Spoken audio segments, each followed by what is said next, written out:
아멘. 예, 오늘 말씀은 잃은 자를 찾으시는 하나님, 잃은 자를 찾으시는 하나님이라는 제목으로 같이 말씀을 나누겠습니다. 제가 대학교 때요, 이제 학교에서 좀 오래 기숙사 생활을 했는데, 이제 집으로 이렇게 왔다 갔다 주말에 이제 빨래도 가지고 집으로 왔다가 이제 집에서 안양에서 예배도 드리고 활동하고 또 다시 학교를 가고 이렇게 생활을 했습니다. 그런데 제가 이제 큰 돈을 들여가지고 현금 35만 원을 가지고 중고 노트북을 샀어요. 삼성 중고 노트북. 당시에 이제 돈을 많이 모아가지고 한 것이 그건데 너무 좋더라고요. 당시에 노트북 갖고 다니는 학생들이 많지 않았거든요. 그래서 지금은 뭐 대부분 노트북 있고 태블릿이 있지만 그런 거 없이 이제 노트북 딱 들고 가는 게 야, 이제 이거 가지고 내가 숙제도 잘 할 수 있고 편리하게 할 수 있구나. 그런 기대가 되었습니다. 무게가 2kg가 더 나가서 한 3kg 되는지 모르겠어요.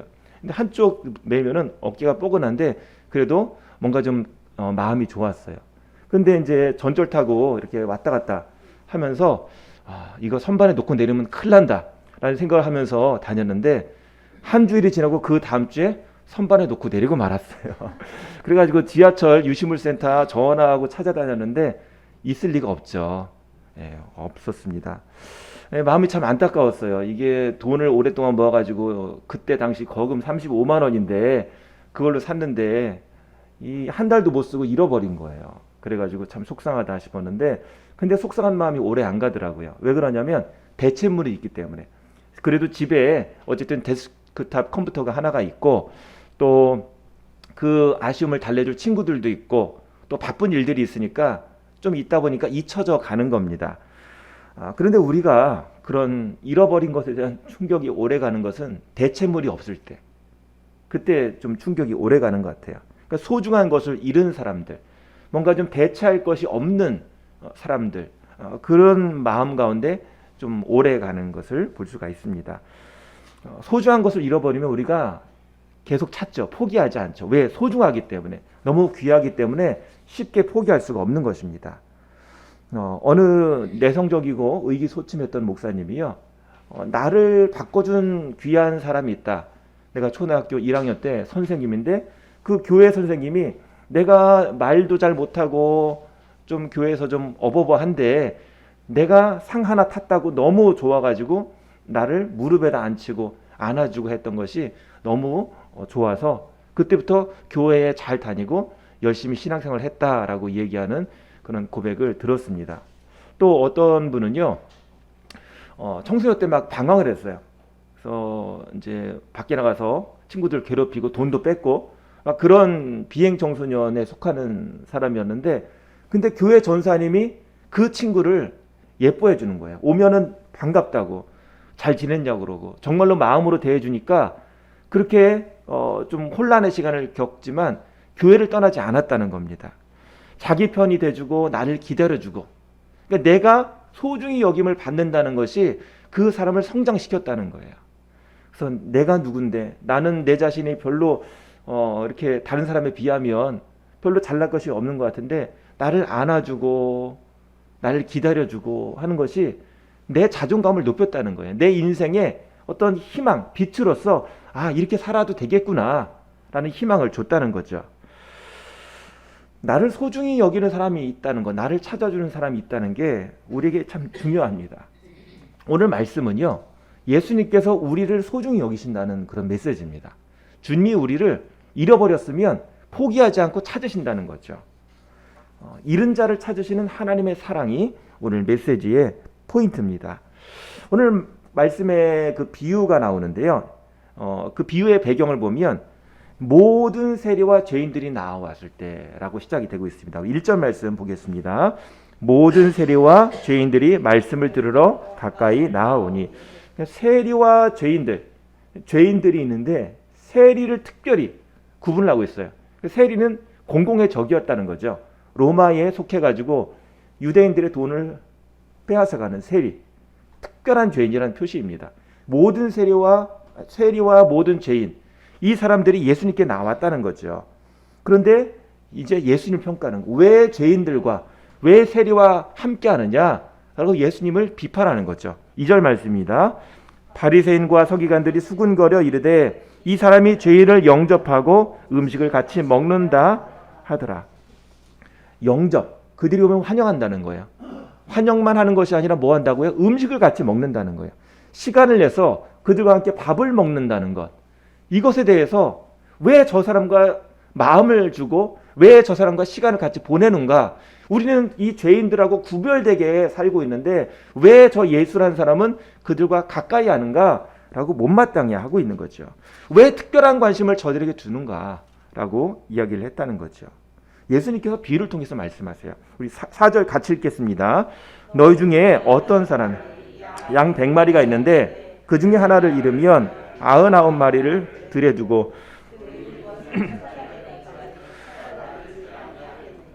예, 여기 보면은요. 우리가 잘 아는 비유죠. 양이 100마리가 있어요. 100마리 중에서 한 마리를 잃어버렸어요. 그러면 이 100마리 중에서 한 마리 잃어버렸으니까 99마리가 있는데 99마리 양을 놔두고 한 마리를 찾으러 간다는 비유입니다.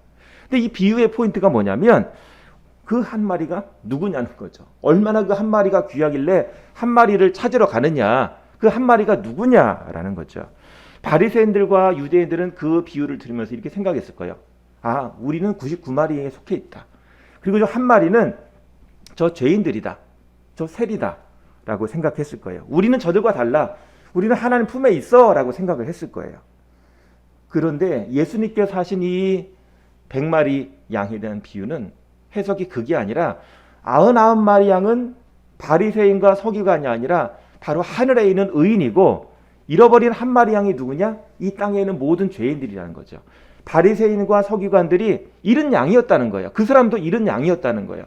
죄인과 세리만 잃은 양이 아니라 그들을 평가하고 그들을 탓하는 우리는 저들과 달라라고 얘기했던 그들도 마찬가지로 잃은 양이었다는 거죠. 하나님의 은혜 앞에 기득권자는 없습니다. 나는 하나님의 은혜를 더 받고 덜 받고 그런 사람이 없다는 거예요. 우리는 다 하나님 앞에 은혜를 입은 사람입니다. 우리가 소중한 이유는 하나님이 우리에게 어떤 대체품으로서 우리를 여기는 것이 아니라 우리를 아주 특별한 존재, 대체품이 없는 그런 특별한 존재로 우리를 취급하신다는 거죠. 그래서 우리를 위해서 그 생명을 주셨다는 겁니다.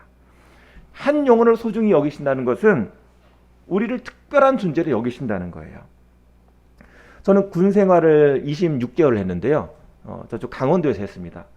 강원도에서 이제 사단장님이 오신다, 뭐 그러면 막 겨울에 눈 치우고 난리죠. 또 없던 길까지 만들어집니다. 사단장 차가 지나가면 멀리서 경례를 해야 돼요. 보든 안 보든 경례를 해야 됩니다. 만약에 사단장은 봤는데 나는 못 봤다. 그럼 나는 영창 가는 거예요. 무조건 사단장 차고 빨간 별이 있거든요. 별이 2개가 있고 3개가 있고 뭐 그런 표시가 있는데 그걸 보면은 멀리서도 크게 같이 구호 맞춰가지고 경례를 딱 해야 되는 거예요. 안 하면 쟤네들 뭐야? 쟤네들 영창 보내. 그러면은 바로 가는 겁니다. 그래서 사단장을 무서워하는 거예요. 제가 이제 사단장을 가까이 본 적이 훈련 때 이제 사단장 참모장 지나갈 때 그때 가까이 보고 이제 경례를 크게 한 적이 있는데 그만큼 이제 무서운 거죠. 가까이 하기엔 너무 먼 당신입니다. 그런데 저녁하는 날 딱 한 번 악수를 하게 되는 기회가 있어요. 저녁하는 그 주에 전역자들이 사단 연병장에 모여가지고 저녁식을 하고 마지막에 이제 한 명씩 한 줄 서가지고 사단하고 인사를 하는 거예요. 딱 뭐 병장 아무개 이렇게 하고 인사하면서 악수하고는 이제 서울로 가는 버스를 타는 겁니다. 근데 제가 사단장하고 그렇게 악수를 했지만 큰 의미를 두지 않는 이유가 뭘까요? 그 사단장님이 나를 개인적으로 모르기 때문에, 나도 사단장님을 개인적으로 모르기 때문에. 그 사단장님은 매주마다 이거 행사하는 거예요. 저녁식 100명이 넘는 인원하고 맨날 악수해요. 그리고 우리는 전쟁할 때 우리는 다른 병사 한 명이랑 대체될 수 있는 사람이에요. 그죠? 1000명 중에 1명 죽으면 그냥 병사 아무개 죽었다지 뭐 임원역이 어떻게 됐다 다쳤다 그렇게 알지는 않습니다. 우리는 그냥 한 사람의 병사일 뿐이라는 거죠. 그렇기 때문에 사단장이 나와 악수를 했지만 나는 금방 잃어버려요. 별로 관심이 오래가지 않는다는 겁니다. 그런데 우리가 천국에 가서 예수님을 만났을 때는 다르다는 거죠. 예수님이 나의 머리카락 수도하시고 나의 살아온 길을 아시고 또 예수님께서 내 눈물을 다 알고 계신다는 거예요. 그래서 예수님이 악수한다는 건 다른 의미예요. 나를 다 알기 때문에. 예수님이 나를 안아준다는 것은 다른 의미입니다. 나를 알기 때문에. 너는 100분의 1의 존재가 아니야. 양 100마리 중에 한 마리 그 존재가 아니라 이 지구상에 있는 70억 중에 한 명이 아니라 너는 100분의 100이야. 너는 전부야. 라고 우리에게 말씀하시는 거죠. 그래서 우리가 잃어버린 자를 찾으시는 이 비유가 우리에게 의미가 있는 겁니다. 내가 그 하나를 위해서 이 땅에 왔고 생명을 준다. 라고 말씀하시는 겁니다. 그걸 예수님이 직접 비유로 말씀하시는 거예요. 자, 이어서 나오는 비유가 뭐냐면 탕자의 비유입니다. 자, 12절 말씀 보겠습니다. 그 둘째가 아버지에게 말하되 아버지여 재산 중에서 내게 돌아올 분깃을 내게 주소서 하는지라. 아버지가 그 살림을 각각 나눠주. 자, 둘째 아들이죠. 둘째 아들이 어떻게 했습니까? 아버지 재산을 나눠주세요 라고 가서 재산을 요청하는데 아버지가 참다가 못하고 나눠줍니다. 당시에는 장자가 그 재산의 2배를 갖게 됐어요. 그러니까 3분의 2는 장자가 갖는 것이고 3분의 1은 이제 둘째 아들이 갖는 거죠. 둘째 아들이 아버지가 살아 계신데도 불구하고, 당시에는 아버지가 돌아가셔야지만 유산을 상속받을 수가 있었는데 살아 계시는데도 불구하고 상속을 받아가지고 떠납니다. 그래서 3분의 1을 가지고는 갔어요. 13절입니다. 그 후 며칠이 안 되어 둘째 아들이 재물을 다 모아가지고 먼 나라에 가 거기서 허랑방탕하여 그 재산을 낭비하더니, 재산을 받자마자 그거를 현금화해가지고 먼 나라로 그냥 가버린 거예요. 당장 다 팔아가지고 바로 그렇게 조치를 한 거죠. 그걸 가지고 사업을 한 것도 아니고 그냥 허랑방탕 재산을 낭비한 겁니다. 아버지를 떠나버렸고요. 스스로 잃어버린 자가 됐어요. 재산을 낭비했다는 게 뭐죠? 아버지가 피땀 흘려 모은 그 재산을 그냥 다 의미 없는 것으로 써버렸다는 것이고요. 재산만 잃어버린 것이 아니라 아버지와의 관계를 잃어버린 것입니다. 그래서 18절에 이렇게 얘기하죠. 같이 읽겠습니다. 내가 일어나 아버지께 가서 이르기를 아버지 내가 하늘과 아버지께 죄를 지었사오니, 하늘과 아버지께 죄를 지었다는 거예요. 죄책감을 느낀다는 겁니다. 그래서 이 아들이 죄 때문에 아버지의 관계가 단절된 거예요. 아버지를 볼 면목이 없습니다. 수치스러운 아들이 된 거죠. 그래서 19절에 이렇게 얘기합니다. 지금부터는 아버지 아들이라 일컬음을 감당하지 못하겠나이다. 나를 품꾼의 하나로 보소서 하리라. 자, 당시 돈을 다 써버렸는데 기근이 들은 거예요. 그래서 먹을 것이 필요한데 먹을 것을 벌어서 먹을 수 있는 그런 일할 것도 없는 겁니다. 너무 기근이 있으니까. 그래서 결국은 아버지 집에 가서 품꾼으로 있어야 되겠다. 품꾼이는 뭐죠? 주인과 일꾼의 관계는 뭐죠? 일의 관계예요. 계약의 관계예요. 그래서 일로 만나는 것이 관계로 만나는 게 아닙니다. 그러니까 아버지와 아들인데 그 관계가 깨어지고 이제 일과 일로 만나는 남남이 되어버린 것입니다. 왜 그렇죠? 죄 때문에. 죄를 지으면 관계가 깨어지게 되겠어요. 부모의 사랑에 대해서 부모의 사랑을 외면하고 죄를 지으면 부모와의 자식과의 관계가 깨어지는 것이고, 또 사랑하는 사람 가운데 그 사랑을 저버리고 배반하면 관계가 깨지는 것이고요. 형제, 자매, 친구의 의를 저버리면 그 관계가 깨지는 거죠. 죄 때문이라는 거예요. 그래서 이사야서 59장 2절에 보면 오직 너희 죄악이 너희와 너희 하나님 사이를 갈라놓았고 너희 죄가 그의 얼굴을 가리어서 너희에게 듣지 않으시게 함이라. 죄가 하나님과 우리 사이를 갈라놓았다는 것입니다. 죄에 빠지면 어떻게 되는가? 로마서 12장 21절에 하나님을 알되 하나님을 영화롭게도 아니하며 감사하지도 아니하고 오직 그 생각이 허망하여지며 미련한 마음이 어두워졌나니. 한마디로 마음이 딱딱해지고 어두워진 거예요. 죄를 지면 어떻게 된다고요? 마음이 딱딱해져요. 어두워져요. 자, 그래서 그 죄악된 모습이 이 둘째 아들에게 나타나는데 로마서 12장 29절에 31절 말씀 보면 이런 죄로 나타나는 거예요. 곧 모든 불의, 추악, 탐욕, 악의가 가득한 자요, 시기, 살인, 분쟁, 사기, 악독이 가득한 자요, 수근수근하는 자요, 비방하는 자요, 하나님께서 미워하는 자요, 능욕하는 자요, 교만하는 자요, 자랑하는 자요, 악을 도모하는 자요, 부모를 거역하는 자요, 우매한 자요, 배약하는 자요, 무정한 자요, 무자비한 자라. 이게 바로 허랑방탕하게 사는 둘째 아들의 모습이에요. 하나님을 떠나서 하나님과의 관계가 깨어져 버리니까, 아버지와의 관계가 깨어져 버리니까 그냥 마음대로 사는 겁니다. 사랑을 받지 못하면 마음대로 사는 거예요. 그래서 계속 죄밖에, 그런 악한 것들밖에 채워지지 않는 겁니다. 그래도 해결되지 않는, 이런 죄를 지어도 만족이 되지 않고 저런 죄를 지어도 만족이 되지 않는 삶을 살고 있는 거죠. 그게 허랑방탕, 소비되는 삶이라는 것입니다. 둘째 아들은 이걸로 다 끝난 줄 알았어요. 나는 이제 끝났다. 나는 아버지와의 관계도 깨졌고 내 모든 재산도 이제 더 이상 없고 나는 미래가 없다. 그냥 당장 입에 풀칠만 하면 살아야지. 그것만 생각하는 사람이었습니다. 근데 둘째 아들이 놀라운 광경을 목격하죠. 아버지가 나를 포기하지 않고 기다리고 있었다는 겁니다.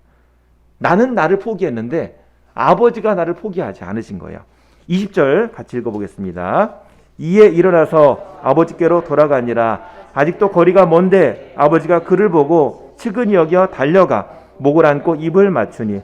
거리가 멀리 있는데 아버지가 이미 나와 계신 거예요. 멀리서 나를 찾고 계신 거예요. 그리고 측은히 여겨 달려갑니다. 측은히 여겨 걸어가는 게 아니라 그 나이 많은 아버지가 달려가는 거예요. 그리고 어떻게 안아줍니까? 말씀 보면 목을 안고 입을 맞추니. 아주 그냥 꽉 이렇게 안은 겁니다. 그냥 안고만 있는 것이 아니라 너무 좋으니까 입도 맞추고 정말 너무나 아끼는 모습이죠. 묻지도 않고 따지지도 않고 그냥 너는 내 아들이야. 네가 무슨 나의 종이야. 그런 말 하지 마. 너는 나의 아들이야 라고 선언하고 바로 반지를 끼우고 옷을 입힙니다.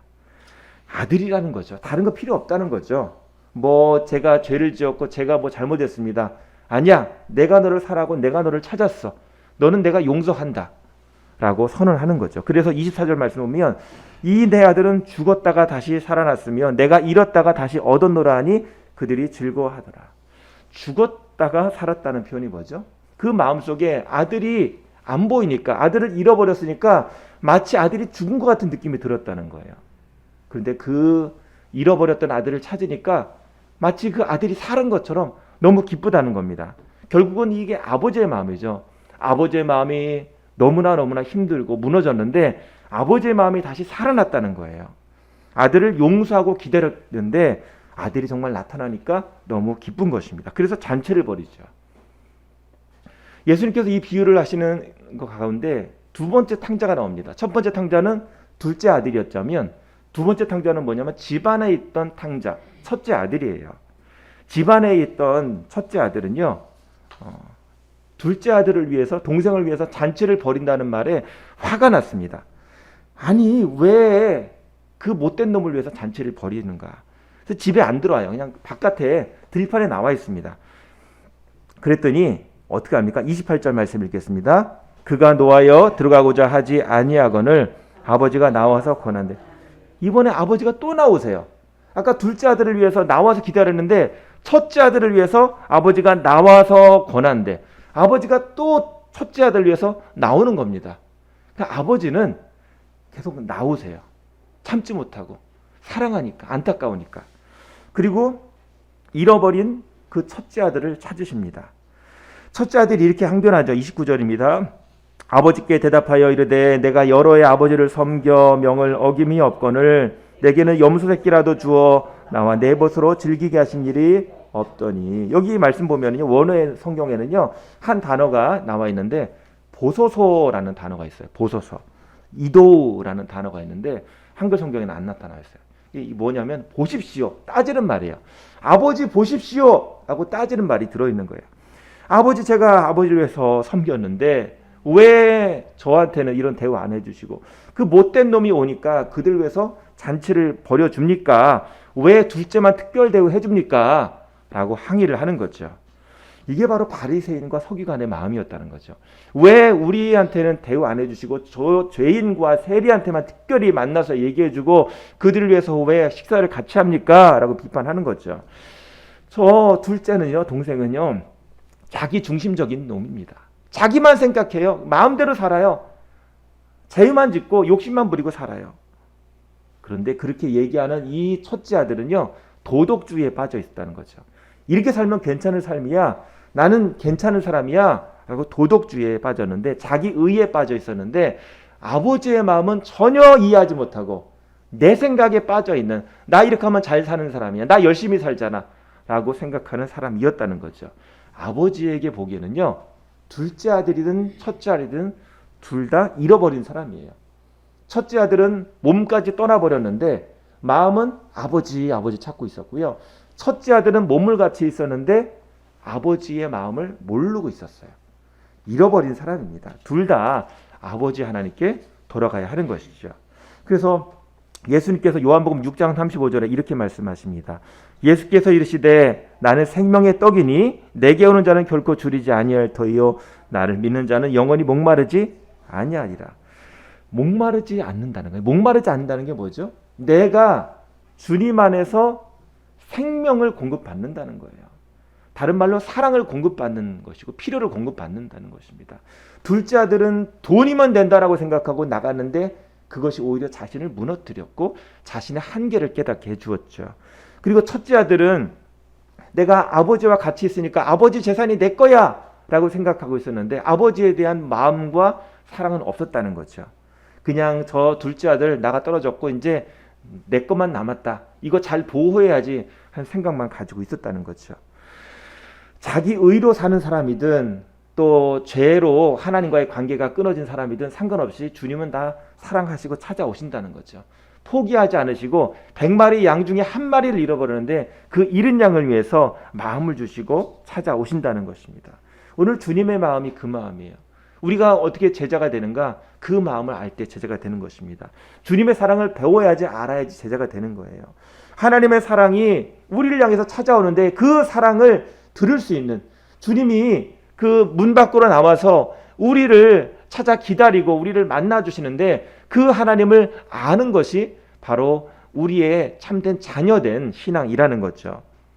너는 1이 아니야 100이야 라는 그런 하나님 아버지의 말씀을 우리가 들어야 되는 거예요. 우리 마음대로 숫자 계산해가지고 아버지 재산의 3분의 1은 내 거야. 나는 이렇게 됐으니까 아버지와의 관계는 끝났어. 그렇게 산술적인 계산을 하지 말라는 거죠. 하나님 아버지는 100이라는 거예요. 내 작은 눈과 내 작은 생각을 가지고 하나님을 제한하지 말고 하나님의 마음을 우리가 배워가야 하는 것입니다. 이렇게 되겠지라고 판단하지 말고 주님의 마음을 갖기 원합니다. 주님의 사랑을 우리가 누리기 원합니다. 그 마음이 있어야 하는 것이죠. 주님의 사랑이 우리를 붙들어 주십니다. 주님의 사랑이 우리를 견고하게 하시는 줄 믿습니다. 다른 것이 아니라 주님의 마음을 알 때 그때 제자가 되는 거예요. 예수님께서 비유로 말씀하시죠. 뭐 가르치고 설교하려고 하는 게 아니라 비유를 통해서 배우라는 거예요. 깨달으라는 거예요. 오늘 이 시간에 찬양하기 원합니다. 아버지 당신의 마음에 있는 곳에. 오늘 우리가 주님의 마음을 좀 배우고 닮아갔으면 좋겠어요. 주님의 사랑을 충분히 받아가지고요. 우리도 흔들리지 않는, 다른 사람이 뭐라고 해도 나는 주님께 사랑받아. 나는 괜찮은 사람이야. 나는 주님이 나를 위해서 핏값을 흘려주셨는데 나는 괜찮아 라고 얘기할 수 있는, 탕자처럼 쭈그러들지 않고 주님의 사랑 가운데 회복될 수 있는 사람 되길 원합니다. 또 혹시 자기 의에 빠져 있다면 내가 자랑하는 건 내려놓고 주님 앞에 아버지의 마음을 배우기를 원합니다. 이 시간 우리 같이 찬양하겠습니다.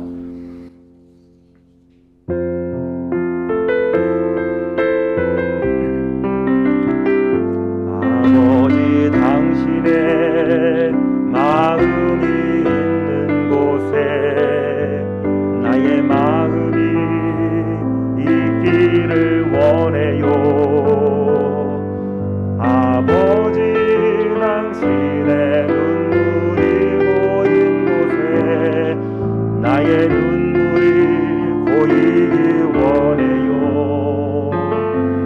아버지 당신이 바라보는 영혼에게 나의 두 눈이 향하기 원해요.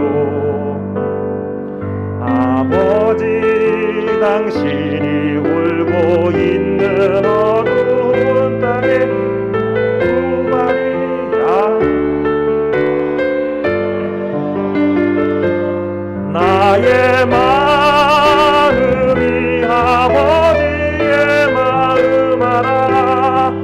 내 몸은 아버지의 뜻이 될 수 있기를. 나의 온 몸이 아버지의 마음 알아. 내 모든 삶 당신의 삶 되길. 다시 한번 합니다. 아버지 당신의 마음이 있는 곳에 나의 마음이 있기를 원해요. 아버지, 당신의 눈물이 고인 곳에 나의 눈물이 고이길 원해요. 아버지, 당신이 바라보는 영혼에게 나의 두 눈이 향하길 원해요. 아버지, 당신이 울고 있는 어두운 땅 나의 두 발이 향하길 원해요. 나의 마음이 아버지의 마음 알아. 내 모든 뜻 아버지의 뜻이 될 수 있기를 나의 온몸이 아버지의 마음 알아. 내 모든 삶 당신의 삶 되기를. 이 시간 기도하겠습니다. 오늘 우리가 주님 마음을 좀 배우고 알기를 원합니다. 내 자신만 보면서 멈춰 있지 말고 어둠 가운데 들어가지 말고 이 시간 빛 가운데 나오기를 초청하십니다. 또 우리 의 가운데 이 말하면 됐지 껍데기로 사는 모습이 있다면 주님 앞에 그거 버리고 주님 마음을 좀 알기를, 내 안에 좀 주님의 주시는 감동이 있고 주님의 사랑이 우리 안에 있기를, 우리 안에 그런 주님께서 주시는 불꽃이 있기를 소망합니다. 이 시간에 주님 저를 도와주시고 주님의 마음으로 주님의 그 말씀으로 살게 하여 주시옵소서. 그 은혜를 사모하오니 주님 우리를 뜨겁게 성령님 역사하셔서 주님의 은혜로 채워 주시옵소서. 우리 같이 기도하시겠습니다. 아버지 하나님, 아버지 하나님 저를 도와주시옵소서. 아버지, 우리 마음 가운데 찾아오시는 주님 그 사랑과 은혜를 혹시 잃어버렸다면, 우리가 잃어버린 자라면 주님께서 찾고 계시는데 아버지 주님 앞에 믿음으로 나아갑니다. 저희의 죄를, 저희의 의의를, 저희의 잘못된 교만을 이 시간 내려놓고 아버지 이 시간 주님 앞에 은혜의 보좌로 나아갑니다. 아버지 하나님, 주님 우리가 잃은 양입니다. 우리가 잃은 양입니다. 아버지, 우리를 위해 찾아오신 주님 감사합니다. 우리를 위해서 피를 흘려주시고 우리를 위해서 생명 주신 주님을 찬양합니다. 아버지 도와주시옵소서. 아버지 마음을 배우게 하시고 주님의 제자를 우리가 그 사역을 감당할 수 있도록 우리가 주님의 마음을 닮아가고 주님의 사랑을 깨달아가기를 원합니다. 아버지, 주님의 사랑 가운데, 주님의 견고하게 붙이신 사랑 가운데 흔들리지 않게 하시고 아버지 믿음으로 걸어나가는 주님의 거룩한 자녀 될 수 있도록 도와주시옵소서. 아버지 도와주시옵소서. 아버지, 우리의 약한 믿음으로 나가시게 하시고 아버지 저를 도와주셔서 아버지 하나님, 아버지 하나님 말씀 가운데 아버지 회복되는 은혜가 있게 하시고 하나님 주님의 사랑 가운데, 은혜 가운데 아버지의 사모하는 심령 가운데 주님 은혜를 내려주셔서 아버지 저희들이 충만케 하시고 주 앞에 나갈 수 있는 신선을 수 있도록 인도하여 주시옵소서. 깨닫게 하시고 변화되게 하시고 확신 가운데 설 수 있도록 인도하여 주시옵소서. 아버지 도와주시옵소서.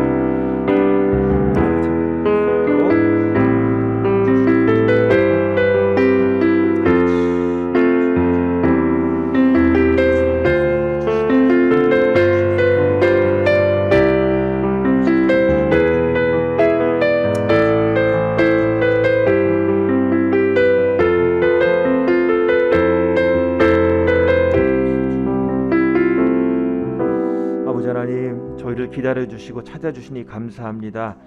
주님의 제자라고 하지만 죄 가운데 있었다면 용서해 주시고 주님의 자녀의 자리를 찾아가게 하여 주시옵소서. 문 밖에 나와서 우리를 안아주시고 입 맞춰주시고 집으로 들어가자 반지를 끼워주시고 옷을 입혀주시는 주님, 오늘 주님 앞에 우리가 잃은 자였다면, 주님의 마음을 모르고 무심했다면 이 시간은 회개하오니 용서하여 주시옵소서. 주님의 마음을 닮아가게 하시고 배워가게 하시고 잃은 자들을 품게 하여 주시옵소서. 주님의 사랑을 받지 못해 메말라 있다면 오늘 주님의 풍성한 사랑으로 은혜의 자리로 나가게 하여 주시옵소서. 주님의 사랑과 은혜를 통해서 말씀을 통해서 이 시간을 회복되게 하시고 하나님 주님의 사랑의 말씀이 우리를 창조하시고 우리를 변화시켜 준 줄을 믿습니다. 일어나 함께 가자라는 그 주님의 말씀이 우리에게 들려주시는 줄 믿습니다. 하나님 믿음으로 순종하오니 주님 오늘 주님의 사랑을 더 깊이 알고 누리게 하시고 주님의 그 성령님의 능력이 우리 가운데 풍성히 임하게 하여 주시옵소서. 예수님의 이름으로 기도합니다. 아멘. 우리 찬양곡 더 가시는데요. 우리 이 세상을 살아가는 동안에 우리 찬양하겠습니다.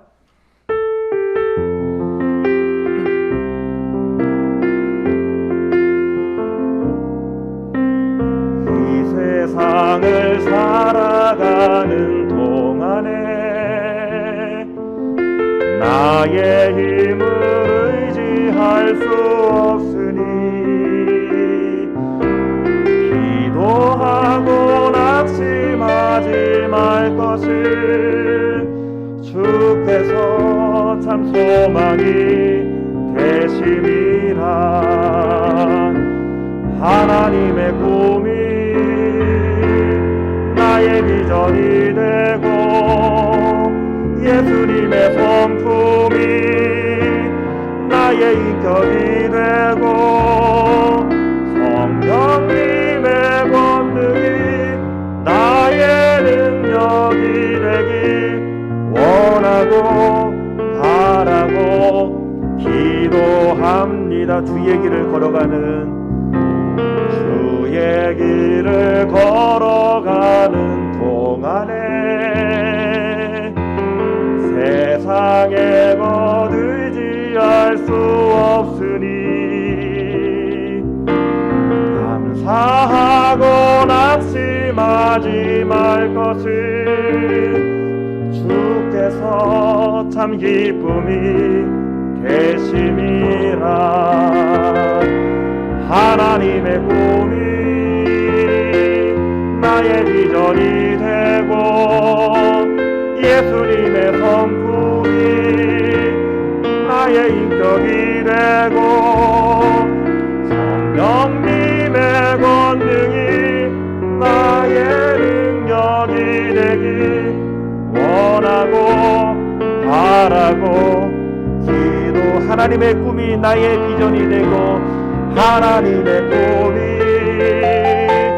나의 비전이 되고 예수님의 성품이 나의 인격이 되고 성령님의 권능이 나의 능력이 되기 원하고 바라고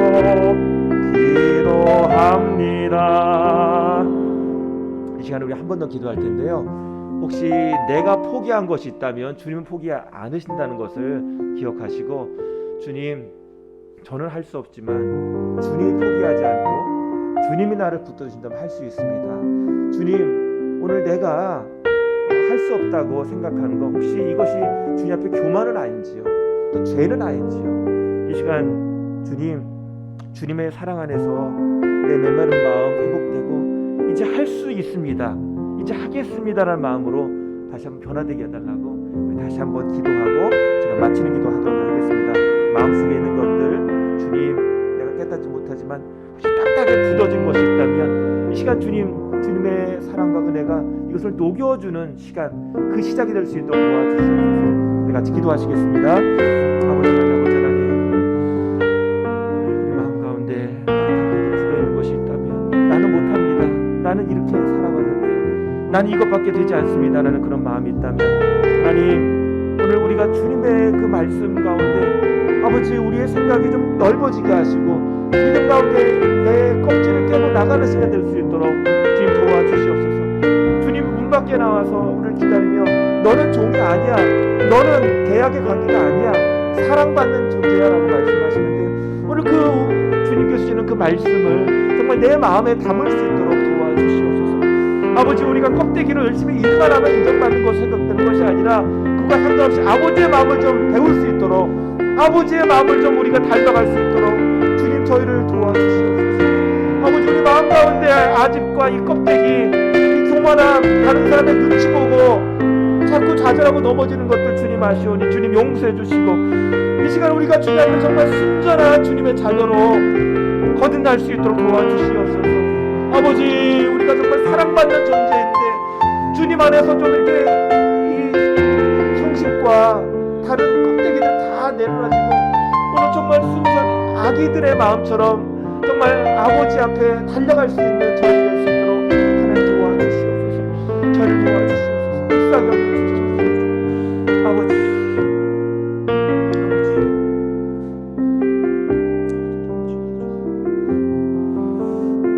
아버지 하나님, 우리가 땅만 보며 살아서 너무 굳어져 버렸나 봅니다. 하늘을 바라보며 주님의 사랑을 바라볼 수 있도록 도와주시옵소서. 비가 내리면 그 굳어든 땅이 어느 순간에 다 부드럽게 되고 거기에서 싹이 나고 거기에서 열매가 맺히는 것처럼 하나님, 우리 가운데 성령님이 역사하셔서 우리를 부드럽게 하시고 주님의 말씀에 씨앗이 뿌려져서 우리가 성장하게 되고 변화되게 되는 줄 믿습니다. 오늘 우리의 마음 가운데 우리를 포기하지 않으시는 하나님의 사랑을 찬양합니다. 주님, 우리에게 그런 잃은 영혼을 사랑하는 복음의 능력 있게 하시고 우리의 눈이 맑아져서 하나님을 바라볼 수 있는, 하나님을 찬양할 수 있는 그런 푸르른 마음 될 수 있도록 저를 도와주시옵소서. 주님의 사랑받는 제자로, 힘 있는 제자로 살 수 있도록 해주시고 우리의 삶을 세우고 가정과 일터를 세우고 교회를 세울 수 있도록 하나님 도와주시옵소서.